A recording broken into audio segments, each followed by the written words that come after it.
Pride and Prejudice by Jane Austen, as read by Eastgate Audio. Chapter 6. The ladies of Longbourn soon waited on those of Netherfield. The visit was returned in due form. Miss Bennet's pleasing manners grew on the goodwill of Mrs. Hurst and Miss Bingley, and though the mother was found to be intolerable and the younger sisters not worth speaking to, a wish of being better acquainted with them was expressed towards the two eldest. By Jane this attention was received with the greatest pleasure, but Elizabeth still saw superciliousness in their treatment of everybody, hardly excepting even her sister, and could not like them, though their kindness to Jane, such as it was, had a value, as arising in all probability from the influence of their brother's admiration. It was generally evident, whenever they met, that he did admire her, and to her it was equally evident that Jane was yielding to the preference which she had begun to entertain for him from the first, and was in a way to be very much in love. But she considered with pleasure that it was not likely to be discovered by the world in general, since Jane united with great strength of feeling, a composure of temper, and a uniform cheerfulness of manner, which would guard her from the suspicions of the impertinent. She mentioned this to her friend, Miss Lucas. "It may perhaps be pleasant," replied Charlotte, "to be able to impose on the public in such a case, but it is sometimes a disadvantage to be so very guarded. If a woman conceals her affection with the same skill from the object of it, she may lose the opportunity of fixing him, and it will then be but poor consolation to believe the world equally in the dark. There is so much of gratitude or vanity in almost every attachment that it is not safe to leave any to itself. We can all begin freely. A slight preference is natural enough, but there are very few of us who have heart enough to be really in love without encouragement. In 9 cases out of 10, a woman had better show more affection than she feels. Bingley likes your sister, undoubtedly, but he may never do more than like her if she does not help him on. But she does help him on as much as her nature will allow. If I can perceive her regard for him, he must be a simpleton indeed not to discover it too. Remember, Eliza, that he does not know Jane's disposition as you do. But if a woman is partial to a man and does not endeavor to conceal it, he must find it out. Perhaps he must, if he sees enough of her. But though Bingley and Jane meet tolerably often, it is never for many hours together, and as they always see each other in large mixed parties, it is impossible that every moment should be employed in conversing together. Jane should therefore make the most of every half-hour in which she can command his attention. When she is secure of him, there will be leisure for falling in love as much as she chooses." "Your plan is a good one," replied Elizabeth, "where nothing is in question but the desire of being well married, and if I were determined to get a rich husband, or any husband, I dare say I should adopt it. But these are not Jane's feelings. She is not acting by design. As yet she cannot even be certain of the degree of her own regard, nor of its reasonableness. She has known him only a fortnight. She danced 4 dances with him in Meryton. She saw him one morning at his own house, and has since dined in company with him 4 times. That is not quite enough to make her understand his character. Not as you represent it. Had she merely dined with him, she might only have discovered whether he had a good appetite. But you must remember that 4 evenings have also been spent together, and 4 evenings may do a great deal. Yes, these 4 evenings have enabled him to ascertain that they both like vingt-un better than commerce, but with respect to any other leading characteristic, I do not imagine that much has been unfolded." "Well," said Charlotte, "I wish Jane success with all my heart, and if she were married to him tomorrow, I should think she had as good a chance of happiness as if she were to be studying his character for a 12-month. Happiness in marriage is merely a matter of chance. If the dispositions of the parties are ever so well known to each other, or ever so similar beforehand, it does not advance their felicity in the least. They always continue to grow sufficiently, unlike afterwards, to have their share of vexation, and it is better to know as little as possible of the defects of a person with whom you are to pass your life." "You make me laugh, Charlotte, but it is not sound. You know it is not sound, and that you would never act this way yourself." Occupied in observing Mr. Bingley's attention to her sister, Elizabeth was far from suspecting that she was herself becoming an object of some interest in the eyes of his friend. Mr. Darcy had first scarcely allowed her to be pretty. He had looked at her without admiration at the ball, and when they next met, he looked at her only to criticize. But no sooner had he made it clear to himself and his friends that she had hardly a good feature in her face, than he began to find it was rendered uncommonly intelligent by the beautiful expression of her dark eyes. To this discovery succeeded some others equally mortifying. Though he had detected with a critical eye more than one failure of perfect symmetry in her form, he was forced to acknowledge her figure to be light and pleasing, and in spite of his asserting that her manners were not those of the fashionable world, he was caught by their easy playfulness. Of this she was perfectly unaware. To her, he was only the man who made himself agreeable nowhere, and who had not thought her handsome enough to dance with. He began to wish to know more of her, and as a step towards conversing with her himself, attended to her conversation with others. His doing so drew her notice. It was at Sir William Lucas's, where a large party were assembled. "What does Mr. Darcy mean," said she to Charlotte, "by listening to my conversation with Colonel Forster?" "That is a question which Mr. Darcy only can answer. But if he does it any more, I shall certainly let him know that I see what he is about. He has a very satirical eye, and if I do not begin by being impertinent myself, I shall soon grow afraid of him." On his approaching them soon afterwards, though without seeming to have any intention of speaking, Miss Lucas defied her friend to mention such a subject to him, which immediately provoking Elizabeth to do it, she turned to him and said, "Do you not think, Mr. Darcy, that I expressed myself uncommonly well just now, when I was teasing Colonel Forster to give us a ball at Meryton?" "With great energy, but it is a subject which always makes a lady energetic." "You are severe on us." "It will be her turn soon to be teased," said Miss Lucas. "I am going to open the instrument, Eliza, and you know what follows." "You are a very strange creature by way of a friend, always wanting me to play and sing before anybody and everybody. If my vanity had taken a musical turn, you would have been invaluable, but as it is, I would really rather not sit down before those who must be in the habit of hearing the very best performers." On Miss Lucas's persevering, however, she added, "Very well, if it must be so, it must," and gravely glancing at Mr. Darcy, "there is a very fine old saying, which everybody here is of course familiar with, 'Keep your breath to cool your porridge,' and I shall keep mine to swell my song." Her performance was pleasing, though by no means capital. After a song or two, and before she could reply to the entreaties of several that she would sing again, she was eagerly succeeded at the instrument by her sister Mary, who having, in consequence of being the only plain one in the family, worked hard for knowledge and accomplishments, and was always impatient for display. Mary had neither genius nor taste, and though vanity had given her application, it had given her likewise a pedantic air and conceited manner, which would have injured a higher degree of excellence than she had reached. Elizabeth, easy and unaffected, had been listened to with much more pleasure, though not playing half so well, and Mary, at the end of a long concerto, was glad to purchase praise and gratitude by Scottish and Irish airs at the request of her younger sisters, who, with some of the Lucases and 2 or 3 officers, joined eagerly in dancing at one end of the room. Mr. Darcy stood near them in silent indignation at such a mode of passing the evening, to the exclusion of all conversation, and was too much engrossed by his own thoughts to perceive that Sir William Lucas was his neighbour, till Sir William thus began, "What a charming amusement for young people this is, Mr. Darcy. There is nothing like dancing, after all. I consider it one of the first refinements of polished societies." "Certainly, sir, and it has the advantage also of being in vogue amongst the less polished societies of the world. Every savage can dance." Sir William only smiled. "Your friend performs delightfully," he continued after a pause, on seeing Bingley join the group, "and I doubt not that you are an adept in the science yourself, Mr. Darcy." "You saw me dance at Meryton, I believe, sir." "Yes, indeed, and received no inconsiderable pleasure from the sight. Do you often dance at Sir James's?" "Never, sir." "Do you not think it would be a proper compliment to the piece?" "It is a compliment which I never pay to any place if I can avoid it." "You have a house in town, I conclude?" Mr. Darcy bowed. "I had once some thoughts of fixing in town myself, for I am fond of superior society, but I did not feel quite certain that the air of London would agree with Lady Lucas." He paused in hopes of an answer, but his companion was not disposed to make any, and Elizabeth at that instant moving towards them, he was struck with the notion of doing a very gallant thing, and called out to her, "My dear Miss Eliza, why are you not dancing? Mr. Darcy, you must allow me to present this young lady to you as a very desirable partner. You cannot refuse to dance, I am sure, when so much beauty is before you." And, taking her hand, he would have given it to Mr. Darcy, who, though extremely surprised, was not unwilling to receive it, when she instantly drew back, and said with some discomposure to Sir William, "Indeed, sir, I have not the least intention of dancing. I entreat you not to suppose that I moved this way in order to beg for a partner." Mr. Darcy, with grave propriety, requested to be allowed the honour of her hand, but in vain. Elizabeth was determined, nor did Sir William at all shake her purpose by his attempt at persuasion.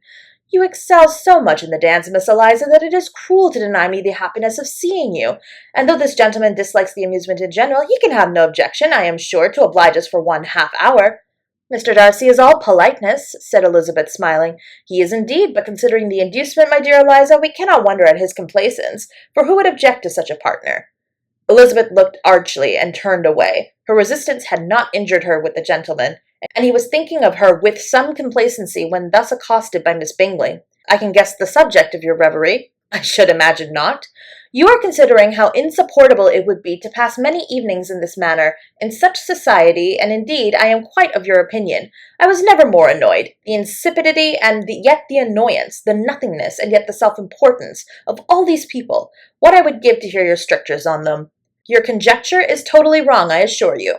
My mind was more agreeably engaged. I have been meditating on the very great pleasure which a pair of fine eyes in the face of a pretty woman can bestow." Miss Bingley immediately fixed her eyes on his face, and desired he would tell her what lady had the credit of inspiring such reflections. Mr. Darcy replied with great intrepidity, "Miss Elizabeth Bennet." "Miss Elizabeth Bennet?" repeated Miss Bingley. "I am all astonishment. How long has she been such a favourite? And pray, when am I to wish you joy?" "That is exactly the question which I expected you to ask. A lady's imagination is very rapid. It jumps from admiration to love, from love to matrimony. In a moment, I knew you would be wishing me joy. Nay, if you are so serious about it, I shall consider the matter as absolutely settled. You will have a charming mother-in-law indeed, and of course she will always be at Pemberley with you." He listened to her with perfect indifference, while she chose to entertain herself in this manner, and as his composure convinced her all was safe, her wit flowed along. Chapter 7. Mr. Bennet's property consisted almost entirely in an estate of 2,000 a year, which, unfortunately for his daughters, was entailed, in default of heirs male, on a distant relation, and their mother's fortune, though ample for her situation in life, could but ill supply the deficiency of his. Her father had been an attorney in Meryton, and had left her £4,000. She had a sister, married to a Mr. Phillips, who had been a clerk to their father, and succeeded him in the business, and a brother settled in London in a respectable line of trade.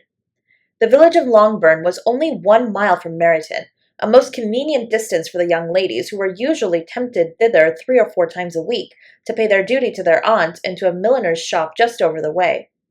The 2 youngest of the family, Catherine and Lydia, were particularly frequent in these attentions. Their minds were more vacant than their sisters', and when nothing better offered, a walk to Meryton was necessary to amuse their morning hours and furnish conversation for the evening, and however bare of news the country in general might be, they always contrived to learn some from their aunt. At present, indeed, they were well supplied both with news and happiness by the recent arrival of a militia regiment in the neighbourhood. It was to remain the whole winter, and Meryton was the headquarters. Their visits to Mrs. Phillips were now productive of the most interesting intelligence. Every day added something to their knowledge of the officers' names and connections. Their lodgings were not long a secret, and at length they began to know the officers themselves. Mr. Phillips visited them all, and this opened to his nieces a source of felicity unknown before. They could talk of nothing but officers, and Mr. Bingley's large fortune, the mention of which gave animation to their mother, was worthless in their eyes when opposed to the regimentals of an ensign. After listening one morning to their effusions on this subject, Mr. Bennet coolly observed, "From all that I can collect by your manner of talking, you must be 2 of the silliest girls in the country. I have suspected it some time, but I am now convinced." Catherine was disconcerted and made no answer, but Lydia, with perfect indifference, continued to express her admiration of Captain Carter, and her hope of seeing him in the course of the day, as he was going the next morning to London. "I am astonished, my dear," said Mrs. Bennet, "that you should be so ready to think your own children silly. If I wish to think slightingly of anybody's children, it should not be of my own, however. If my children are silly, I must hope to always be sensible of it. Yes, but as it happens, they are all of them very clever. This is the only point, I flatter myself, on which we do not agree. I had hoped that our sentiments coincided in every particular, but I must so far differ from you as to think our 2 youngest daughters uncommonly foolish. My dear Mr. Bennet, you must not expect such girls to have the sense of their father and mother. When they get to our age, I dare say they will not think about officers any more than we do. I remember the time when I liked a red coat myself very well, and indeed so I do still at my heart, and if a smart young colonel with 5,000 or 6,000 a year should want one of my girls, I shall not say nay to him, and I thought Colonel Forster looked very becoming the other night at Sir William's in his regimentals." "Mamma," cried Lydia, "my aunt says that Colonel Forster and Captain Carter do not go so often to Miss Watson's as they did when they first came. She sees them now very often standing in Clark's library." Mrs. Bennet was prevented replying by the entrance of the footman with a note for Miss Bennet. It came from Netherfield, and the servant waited for an answer. Mrs. Bennet's eyes sparkled with pleasure, and she was eagerly calling out while her daughter read, Well, Jane, who is it from? What is it about? What does he say? Well, Jane, make haste and tell us. Make haste, my love. It is from Miss Bingley, said Jane, and then read it aloud. My dear friend, if you are not so compassionate as to dine today with Louisa and me, we shall be in danger of hating each other for the rest of our lives, for a whole day's tete-a-tete between two women can never end without a quarrel. Come as soon as you can on the receipt of this. My brother and the gentlemen are to dine with the officers. Yours ever, Caroline Bingley. With the officers! Cried Lydia. I wonder my aunt did not tell us that. Dining out, said Mrs. Bennet. That is very unlucky. Can I have the carriage? Said Jane. No, my dear, you had better go on horseback, because it seems likely to rain, and then you must stay all night. That would be a good scheme, said Elizabeth, if you were sure that they would not offer to send her home. Oh, but the gentlemen will have Mr. Bingley's chaise to go to Meryton, and the Hursts have no horses to theirs. I had much rather go in the coach. But, my dear, your father cannot spare the horses, I am sure. They are wanted in the farm, Mr. Bennet, are not they? They are wanted in the farm much oftener than I can get them. But if you have got them today, said Elizabeth, my mother's purpose will be answered. She did at last extort from her father an acknowledgment that the horses were engaged. Jane was therefore obliged to go on horseback, and her mother attended her to the door with many cheerful prognostics of a bad day. Her hopes were answered. Jane had not been gone long before it rained hard. Her sisters were uneasy for her, but her mother was delighted. The rain continued the whole evening without intermission. Jane certainly could not come back. This was a lucky idea of mine indeed, said Mrs. Bennet more than once, as if the credit of making it rain were all her own. Till the next morning, however, she was not aware of all the felicity of her contrivance. Breakfast was scarcely over when a servant from Netherfield brought the following note for Elizabeth. My dearest Lizzie, I find myself very unwell this morning, which I suppose is to be imputed to my getting wet through yesterday. My kind friends will not hear of my returning home until I am better. They insist also on my seeing Mr. Jones, therefore do not be alarmed if you should hear of his having been to me, and excepting a sore throat and a headache, there is not much the matter with me. Yours, etc. Well, my dear, said Mr. Bennet, when Elizabeth had read the note aloud, if your daughter should have a dangerous fit of illness, if she should die, it would be a comfort to know that it was all in pursuit of Mr. Bingley and under your orders. Oh, I am not at all afraid of her dying. People do not die of little trifling colds. She will be taken good care of. As long as she stays there, it is all very well. I would go and see her if I could have the carriage. Elizabeth, feeling really anxious, determined to go to her, though the carriage was not to be had, and as she was no horsewoman, walking was her only alternative. She declared her resolution. How can you be so silly, cried her mother, as to think of such a thing, in all this dirt? You will not be fit to be seen when you get there. I shall be very fit to see Jane, which is all I want. Is this a hint to me, Lizzie, said her father, to send for the horses? No, indeed, I do not wish to avoid the walk. The distance is nothing when one has a motive, only 3 miles. I shall be back by dinner. I admire the activity of your benevolence, observed Mary, but every impulse of feeling should be guided by reason, and in my opinion, exertion should always be in proportion to what is required. We will go as far as Meryton with you, said Catherine and Lydia. Elizabeth accepted their company, and the 3 young ladies set off together. If we make haste, said Lydia as they walked along, perhaps we may see something of Captain Carter before he goes.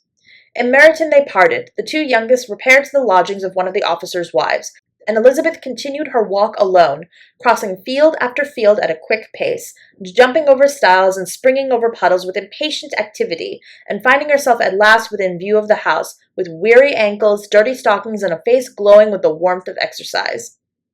She was shown into the breakfast parlour, where all but Jane were assembled, and where her appearance created a great deal of surprise. That she should have walked 3 miles so early in the day in such dirty weather and by herself was almost incredible to Mrs. Hurst and Miss Bingley, and Elizabeth was convinced that they held her in contempt for it. She was received, however, very politely by them, and in their brother's manners there was something better than politeness. There was good humour and kindness. Mr. Darcy said very little, and Mr. Hurst said nothing at all.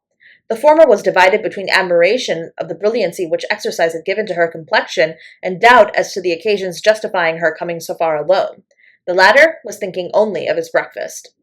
Her inquiries after her sister were not very favourably answered. Miss Bennet had slept ill, and though up was very feverish, and not well enough to leave her room. Elizabeth was glad to be taken to her immediately, and Jane, who had only been withheld by the fear of giving alarm or inconvenience from expressing in her note how much she longed for such a visit, was delighted at her entrance. She was not equal, however, to much conversation, and when Miss Bingley left them together, could attempt little beside expressions of gratitude for the extraordinary kindness she was treated with. Elizabeth silently attended her. When breakfast was over, they were joined by the sisters, and Elizabeth began to like them herself when she saw how much affection and solicitude they showed for Jane. The apothecary came, and having examined his patient, said, as might be supposed, that she had caught a violent cold, and that they must endeavor to get the better of it, advised her to return to bed, and promised her some draughts. The advice was followed readily, for the feverish symptoms increased, and her head ached acutely. Elizabeth did not quit her room for a moment, nor were the other ladies often absent. The gentlemen being out, they had in fact nothing to do elsewhere. When the clock struck 3, Elizabeth felt that she must go, and very unwillingly said so. Miss Bingley offered her the carriage, and she only wanted a little pressing to accept it, when Jane testified such concern at parting with her that Miss Bingley was obliged to convert the offer of the chaise into an invitation to remain at Netherfield for the present. Elizabeth most thankfully consented, and a servant was dispatched to Longbourn to acquaint the family with her stay, and bring back a supply of clothes. Chapter 8.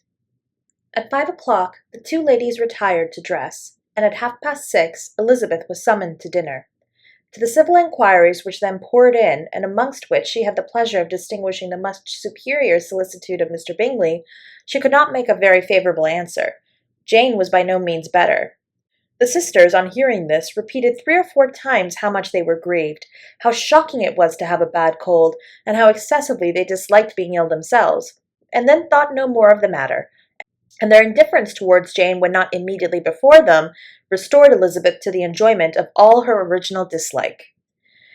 Their brother, indeed, was the only one of the party whom she could regard with any complacency. His anxiety for Jane was evident, and his attentions to herself most pleasing, and they prevented her feeling herself so much an intruder as she believed she was considered by the others. She had very little notice from any but him. Miss Bingley was engrossed by Mr. Darcy, her sisters scarcely less so, and as for Mr. Hurst, by whom Elizabeth sat, he was an indolent man who lived only to eat, drink, and play at cards, who, when he found her prefer a plain dish to a ragout, had nothing to say to her. When dinner was over, she returned directly to Jane, and Miss Bingley began abusing her as soon as she was out of the room. Her manners were pronounced to be very bad indeed, a mixture of pride and impertinence. She had no conversation, no style, no taste, no beauty. Mrs. Hurst thought the same, and added, she had nothing, in short, to recommend her, but being an excellent walker. I shall never forget her appearance this morning. She really looked almost wild.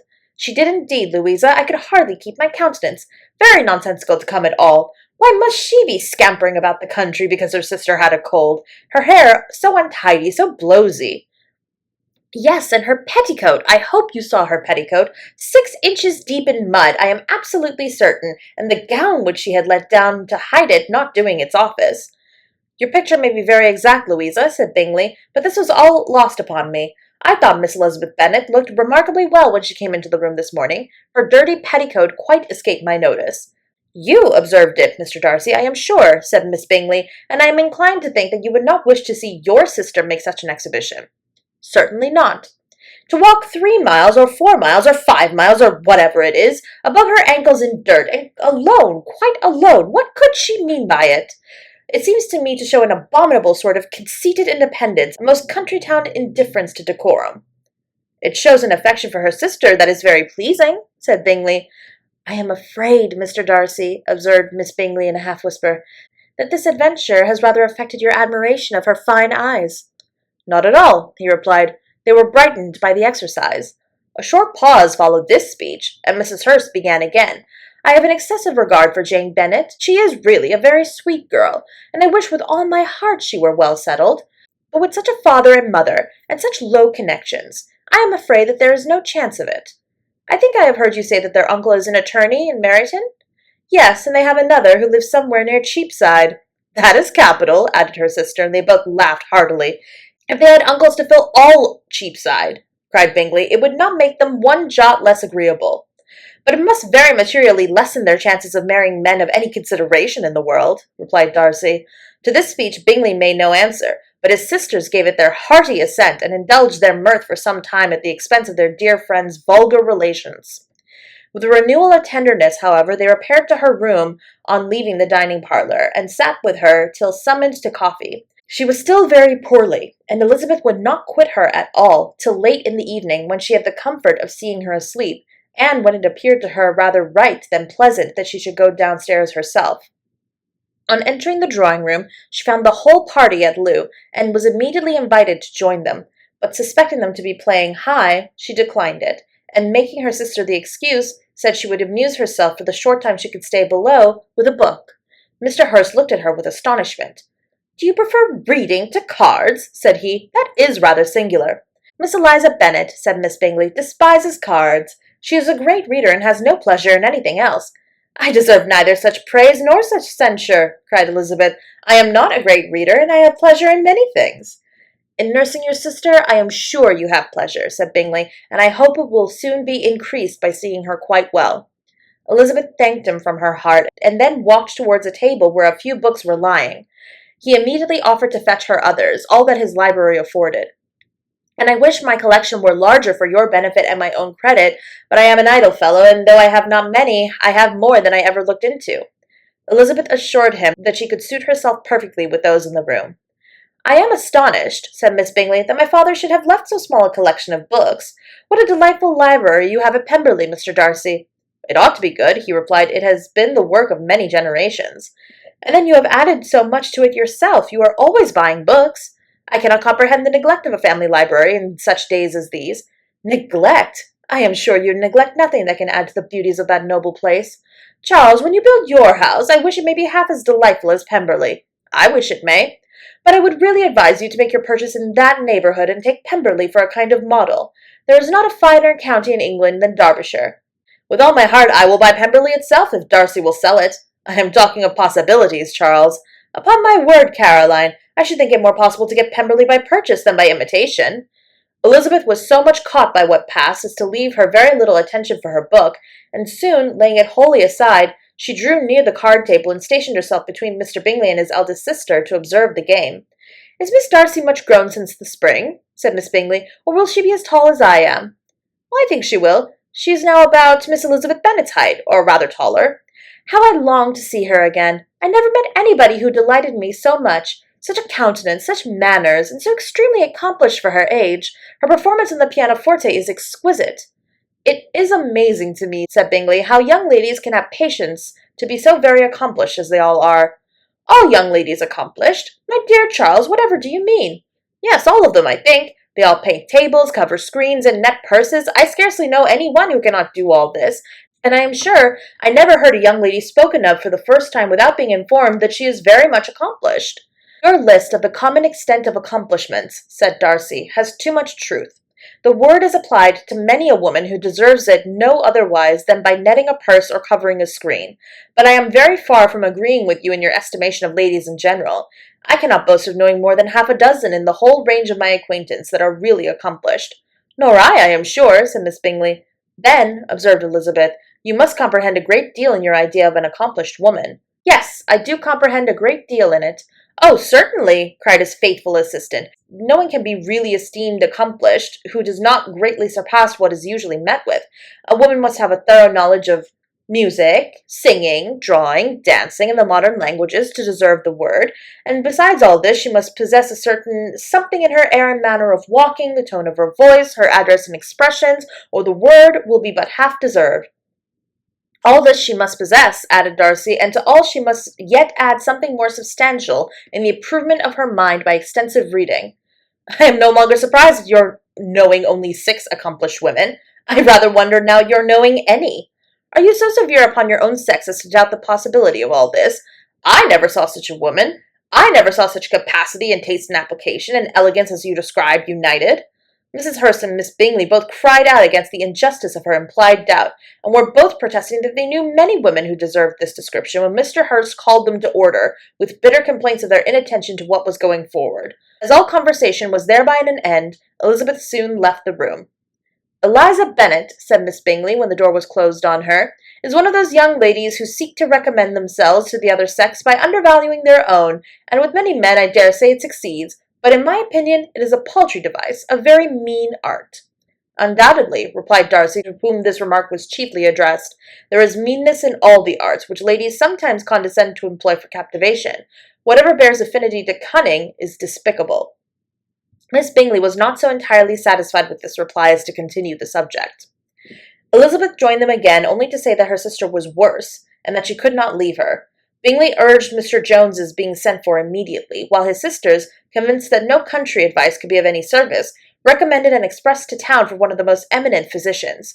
This she would not hear of, but she was not so unwilling to comply with their brother's proposal, and it was settled that Mr. Jones should be sent for early in the morning, if Miss Bennet were not decidedly better.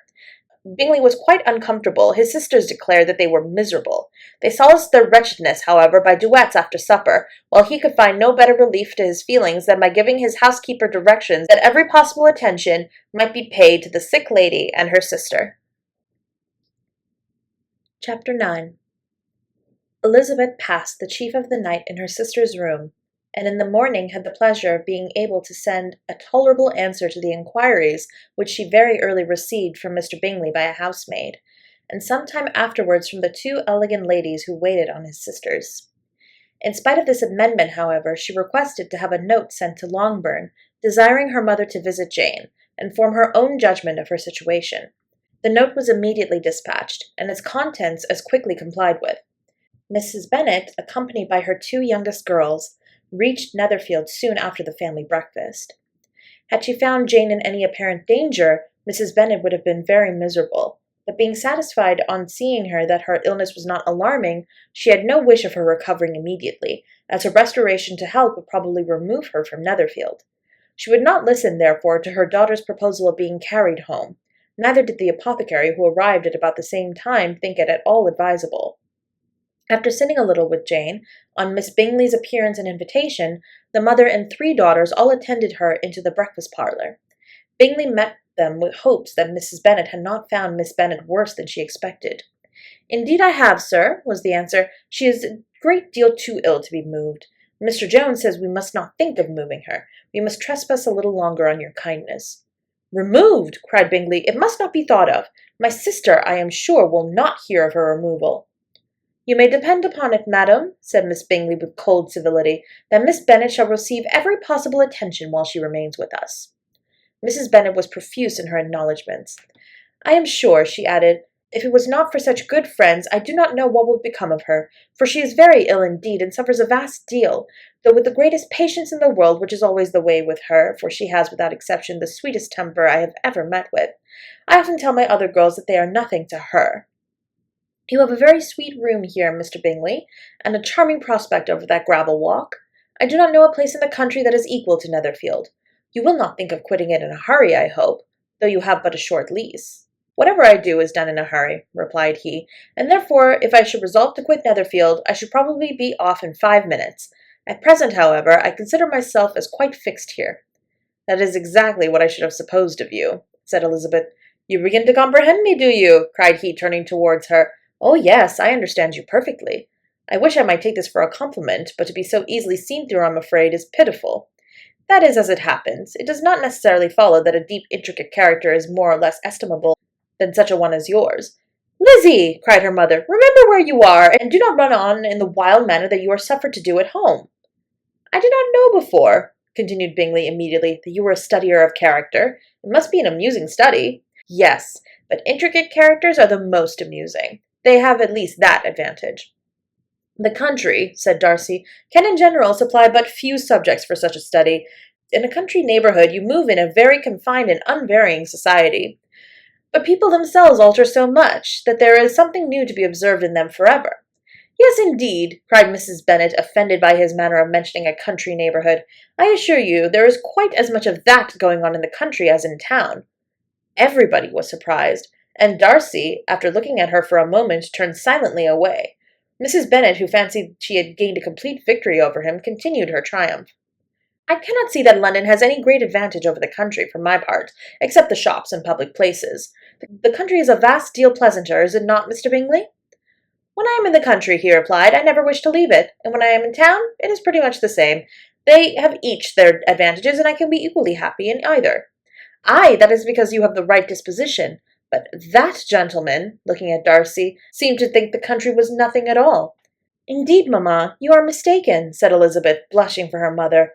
"You quite mistook Mr. Darcy. He only meant that there was not such a variety of people to be met with in the country as in town, which you must acknowledge to be true." "Certainly, my dear, nobody said there were. But as to not meeting with any people in this neighborhood, I believe there are few neighborhoods larger. I know we dine with 24 families." Nothing but concern for Elizabeth could enable Bingley to keep his countenance. His sister was less delicate, and directed her eye towards Mr. Darcy with a very expressive smile. Elizabeth, for the sake of saying something that might turn her mother's thoughts, now asked her if Charlotte Lucas had been at Longbourn since her coming away. "Yes, she called yesterday with her father. What an agreeable man Sir William is, Mr. Bingley, is not he? So much the man of fashion, so genteel and so easy. He always has something to say to everybody. That is my idea of good breeding, and those persons who fancy themselves very important and never open their mouths quite mistake the matter. Did Charlotte dine with you?" "No, she would go home. I fancy she was wanted about the mince pies.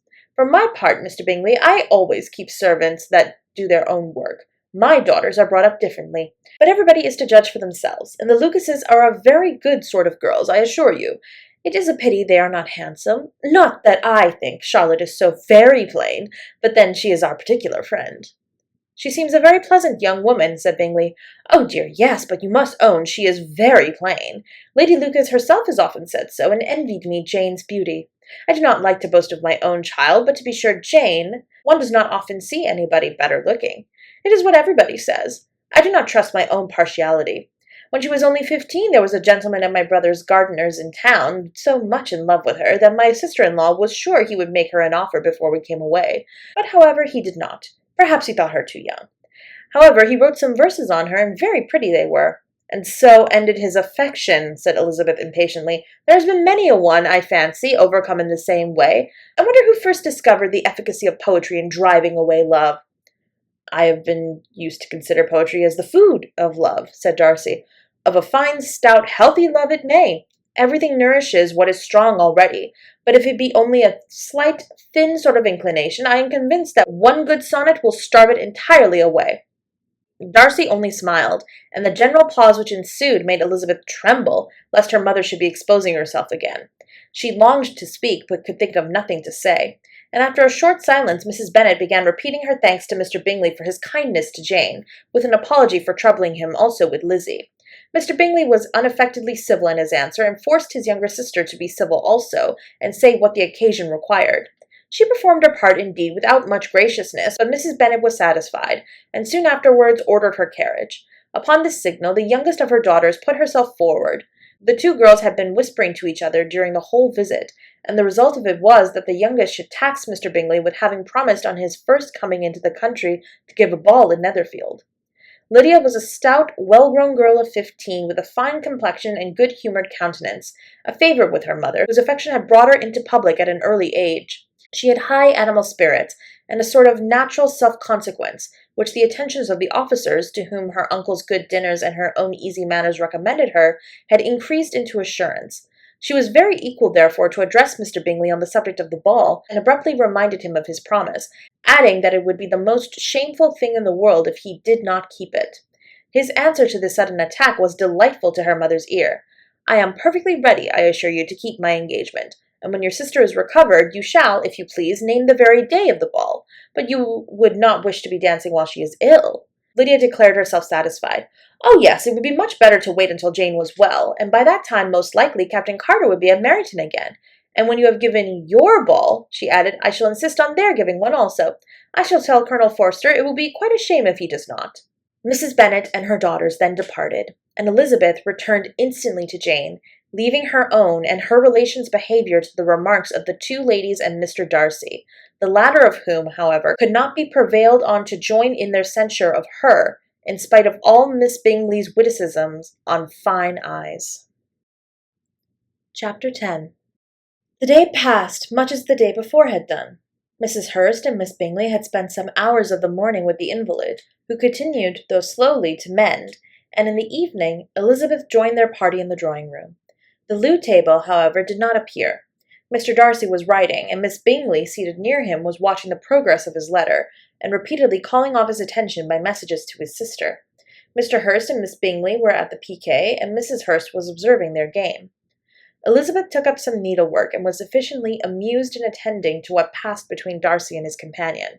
The perpetual commendations of the lady, either on his handwriting or on the evenness of his lines, or on the length of his letter, with a perfect unconcern, with which her praises were received, formed a curious dialogue and was exactly in unison with her opinion of each. "How delighted Miss Darcy will be to receive such a letter!" He made no answer. "You write uncommonly fast." "You are mistaken, I write rather slowly." "How many letters you must have occasion to write in the course of a year! Letters of business, too! How odious I should think them! It is fortunate, then, that they fall to my lot instead of to yours. Pray tell your sister that I long to see her. I have already told her so once, by your desire. I'm afraid you do not like your pen. Let me mend it for you. I mend pens remarkably well." "Thank you, but I always mend my own. How can you contrive to write so even?" He was silent. "Tell your sister I am delighted to hear of her improvement on the harp, and pray let her know that I am quite in raptures with her beautiful little design for a table, and I think it infinitely superior to Miss Grantley's. Will you give me leave to defer your raptures till I write again? At present I have not room to do them justice." "Oh, it is of no consequence. I shall see her in January. But do you always write such charming long letters to her, Mr. Darcy?" "They are generally long, but whether always charming it is not for me to determine. It is a rule with me that a person who can write a long letter with ease cannot write ill." "That will not do for a compliment to Darcy, Caroline," cried her brother, "because he does not write with ease. He studies too much for words of 4 syllables. Do not you, Darcy? My style of writing is very different from yours." "Oh!" cried Miss Bingley, "Charles writes in the most careless way imaginable. He leaves out half his words and blots the rest. My ideas flow so rapidly that I have not time to express them, by which means my letters sometimes convey no ideas at all to my correspondents." "Your humility, Mr. Bingley," said Elizabeth, "must disarm reproof." "Nothing is more deceitful," said Darcy, "than the appearance of humility. It is often only carelessness of opinion, and sometimes an indirect boast. And which of the two do you call my little recent piece of modesty?" "The indirect boast, for you are really proud of your defects in writing, because you consider them as proceeding from a rapidity of thought and carelessness of execution, which, if not estimable, you think at least highly interesting. The power of doing anything with quickness is always much prized by the possessor, and often without any attention to the imperfection of the performance. When you told Mrs. Bennet this morning that if you ever resolved on quitting Netherfield, you should be gone in 5 minutes, you meant it to be a sort of panegyric, of compliment to yourself. Yet what there is so very laudable in a precipitance which must leave very necessary business undone, and can be no real advantage to yourself or any one else." "Nay," cried Bingley, "this is too much, to remember at night all the foolish things that were said in the morning, and yet upon my honour I believed what I said myself to be true, and I believe it at this moment. At least, therefore, I did not assume the character of needless precipitance merely to show off before the ladies." "I dare say you believed it, but I am by no means convinced that you would be gone with such celerity. Your conduct would be quite as dependent on chance as that of any man I know, and if, as you were mounting your horse, a friend were to say, 'Bingley, you had better stay until next week,' you would probably do it. You would probably not go, and at another word might stay a month." "You have only proved by this," cried Elizabeth, "that Mr. Bingley did not do justice to his own disposition. You have shown him off now much more than he did himself." "I am exceedingly gratified," said Bingley, "by your converting what my friend says into a compliment on the sweetness of my temper. But I am afraid you are giving it a turn which that gentleman did by no means intend, for he would certainly think the better of me if, under such a circumstance, I were to give a flat denial and write off as fast as I could. Would Mr. Darcy then consider the rashness of your original intention as atoned for by your obstinacy in adhering to it?" "Upon my word, I cannot exactly explain the matter. Darcy must speak for himself. You expect me to account for opinions which you choose to call mine, but which I have never acknowledged.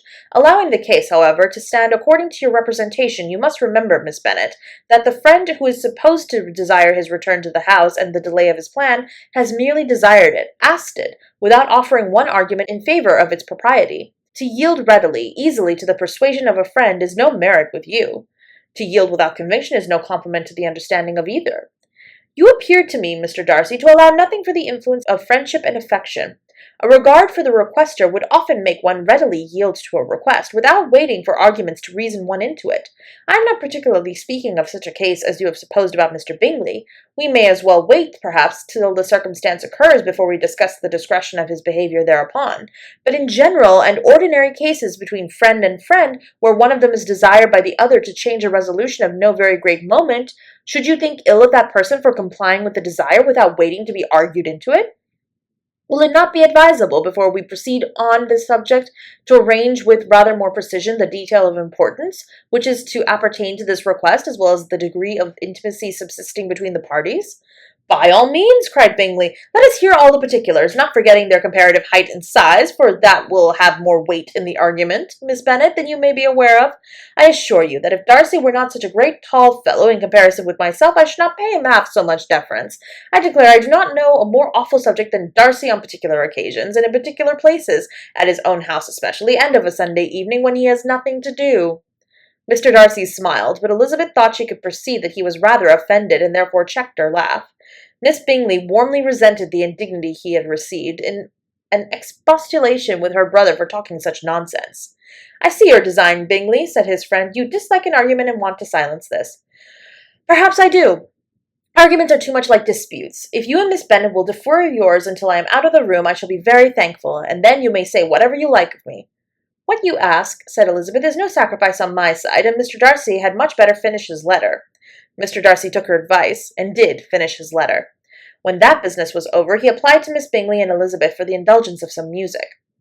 Miss Bingley moved with alacrity to the pianoforte, and after a polite request that Elizabeth would lead the way, which the other as politely and more earnestly negatived, she seated herself. Mrs. Hurst sang with her sister, and while they were thus employed, Elizabeth could not help observing, as she turned over some music books that lay on the instrument, how frequently Mr. Darcy's eyes were fixed on her. She hardly knew how to suppose that she could be an object of admiration to so great a man, and yet that he should look at her because he disliked her was still more strange. She could only imagine, however, at last, that she drew his notice because there was something about her more wrong and reprehensible, according to his ideas of right, than in any other person present. The supposition did not pain her. She liked him too little to care for his approbation. After playing some Italian songs, Miss Bingley varied the charm by a lively Scotch air, and soon afterwards Mr. Darcy, drawing near Elizabeth, said to her, "Do you not feel a great inclination, Miss Bennet, to seize such an opportunity of dancing a reel?" She smiled, but made no answer. He repeated the question, with some surprise at her silence. "Oh," said she, "I heard you before, but I could not immediately determine what to say in reply. You wanted me, I know, to say yes, that you might have the pleasure of despising my taste, but I always delight in overthrowing those kinds of schemes, and cheating a person of their premeditated contempt. I have therefore made up my mind to tell you that I do not want to dance a reel at all, and now despise me if you dare." "Indeed, I do not dare." Elizabeth, having rather expected to affront him, was amazed at his gallantry, but there was a mixture of sweetness and archness in her manner which made it difficult for her to affront anybody, and Darcy had never been so bewitched by any woman as he was by her. He really believed that, were it not for the inferiority of her connections, he should be in some danger. Miss Bingley saw, or suspected enough to be jealous, and her great anxiety for the recovery of her dear friend Jane received some assistance from her desire of getting rid of Elizabeth. She often tried to provoke Darcy into disliking her guest, by talking of their supposed marriage and planning his happiness in such an alliance. "I hope," said she, as they were walking together in the shrubbery the next day, "you will give your mother-in-law a few hints when this desirable event takes place as to the advantage of holding her tongue, and if you can compass it, to cure the younger girls of running after the officers. And if I may mention so delicate a subject, endeavour to check that little something bordering on conceit and impertinence which your lady possesses." "Have you anything else to propose for my domestic felicity?" "Oh, yes, do let the portraits of your uncle and Aunt Phillips be placed in the gallery at Pemberley. Put them next to your great-uncle the judge. They are in the same profession, you know, only in different lines. As for your Elizabeth's picture, you must not attempt to have it taken, for what painter could do justice to those beautiful eyes?" It would not be easy indeed to catch their expression, but their colour and shape, and the eyelashes, so remarkably fine, might be copied. At that moment they were met from another walk by Mrs. Hurst and Elizabeth herself. "I did not know that you intended to walk," said Miss Bingley in some confusion, lest they had been overheard. "You used us abominably ill," answered Mrs. Hurst, "running away without telling us that you were coming out." Then, taking the disengaged arm of Mr. Darcy, she left Elizabeth to walk by herself. The path just admitted three. Mr. Darcy felt their rudeness, and immediately said, "This walk is not wide enough for our party. We had better go into the avenue." But Elizabeth, who had not the least inclination to remain with them, laughingly answered, "No, no, stay where you are. You are charmingly grouped, and appear to uncommon advantage. The picturesque would be spoilt by admitting a fourth. Good-bye."